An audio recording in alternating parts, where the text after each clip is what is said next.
Assalamualaikum warahmatullahi wabarakatuh. Kembali lagi di channel Jadi Begitu Ya, channelnya para pejuang NIB dan CPNS. Pada kesempatan ini saya tidak menampilkan wajah saya teman-teman karena ada suatu hal.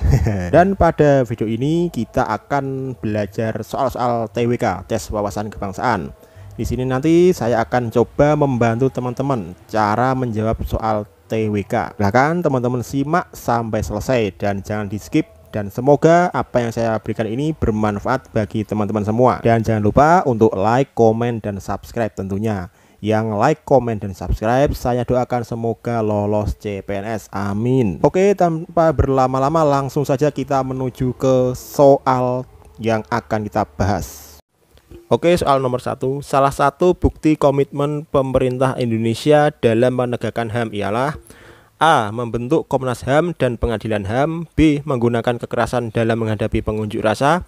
C. Memilih seorang jaksa agung yang bertanggung jawab dan berani mengungkapkan setiap pelanggaran HAM. D. Memasukkan pendidikan HAM dalam pendidikan kewarganegaraan di sekolah. E. Menghalangi kebebasan HAM. Kita cermati di sini bukti komitmen pemerintah Indonesia. Siapakah pemerintah itu? Ialah pemerintah adalah Presiden, Wakil Presiden, dan dibantu oleh para menteri. Mereka tugasnya membuat sebuah kebijakan. Nah, dari kelima opsi jawaban ini, manakah yang merupakan bentuk sebuah kebijakan dari pemerintah yang dibuat oleh, yang menunjukkan kalau pemerintah itu membuat sebuah kebijakan? Jawaban E jelas salah ya, menghalangi kebebasan HAM. Jawaban D kurang tepat karena itu bukan sebuah kebijakan yang dibuat secara langsung. Yang C juga kurang tepat karena itu bukan sebuah kebijakan yang dibuat secara langsung juga. B juga salah karena menggunakan kekerasan.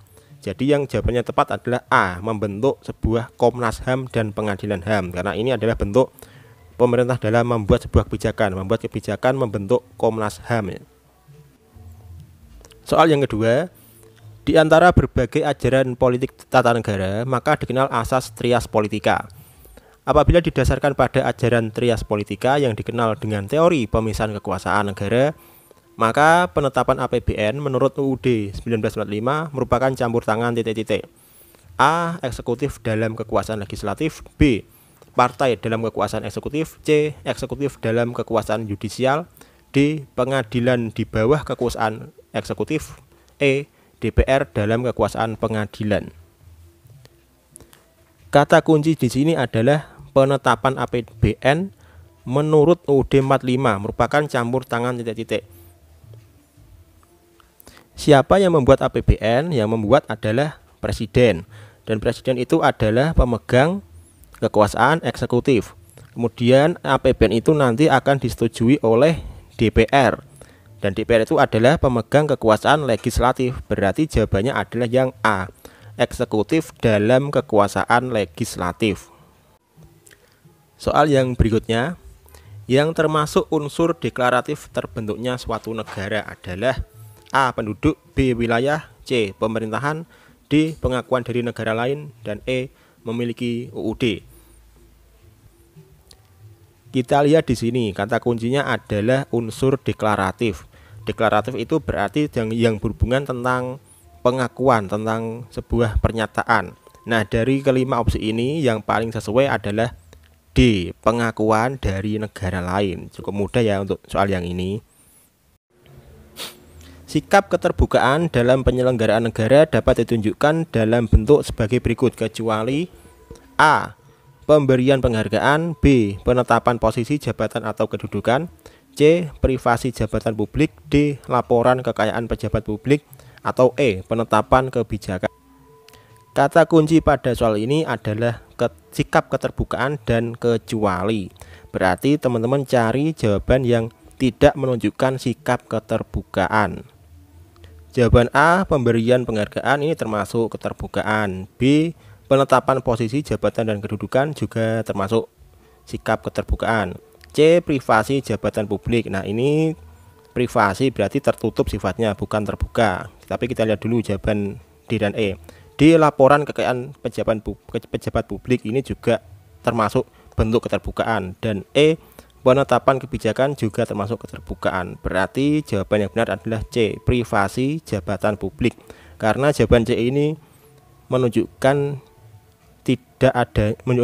adanya ketidakterbukaan, yaitu privasi. Privasi berarti pribadi, tidak terbuka ya.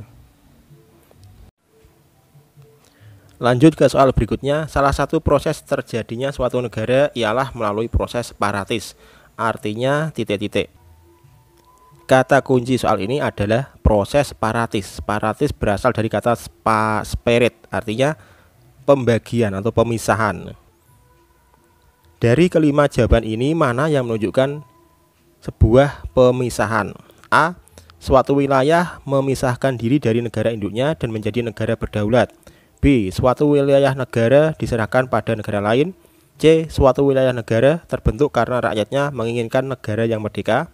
D. Suatu wilayah yang tidak bertuan dan mendirikan negara berdaulat. E. Suatu negara berdiri dalam suatu negara yang berdaulat. Nah, dari kelima ini yang menunjukkan sebuah pemisahan atau pembagian, yaitu A. Suatu wilayah memisahkan diri dari negara induknya dan menjadi negara berdaulat. Oke, lanjut ke soal berikutnya. Melemahnya kepercayaan rakyat terhadap ideologi Pancasila dapat titik-titik.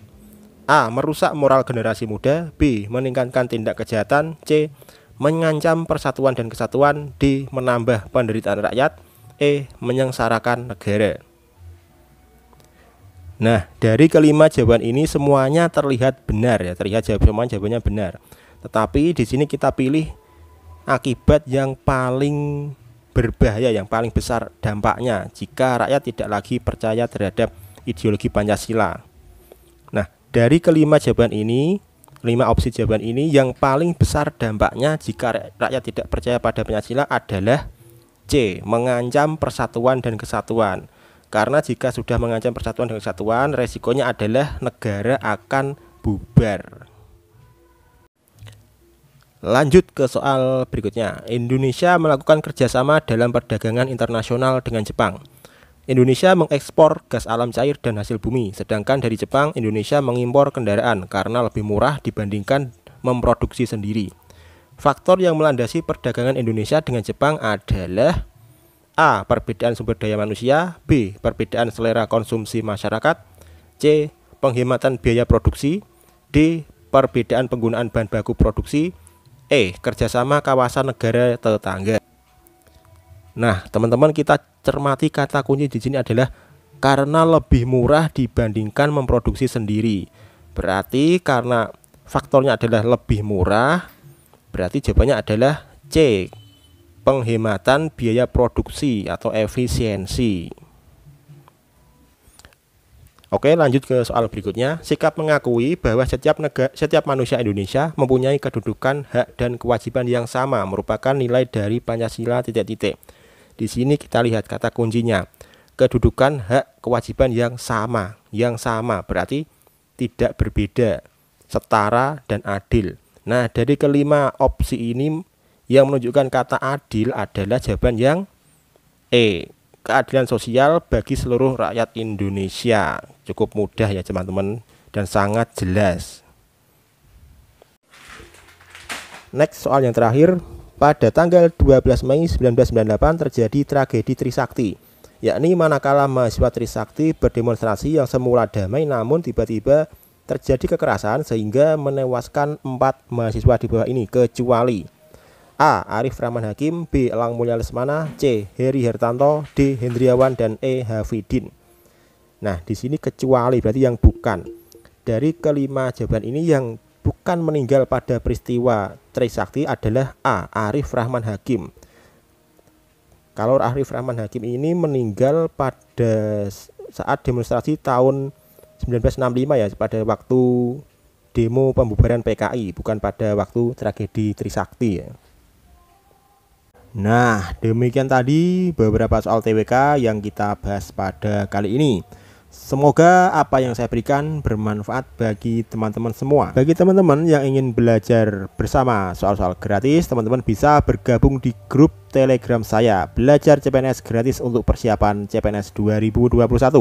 Linknya ada pada deskripsi video ini ya teman-teman. Dan sekali lagi jangan lupa untuk like, komen, dan subscribe supaya channel ini berkembang dan saya bisa terus memberikan informasi yang bermanfaat bagi teman-teman semua. Sekian dari saya. Wassalamualaikum warahmatullahi wabarakatuh.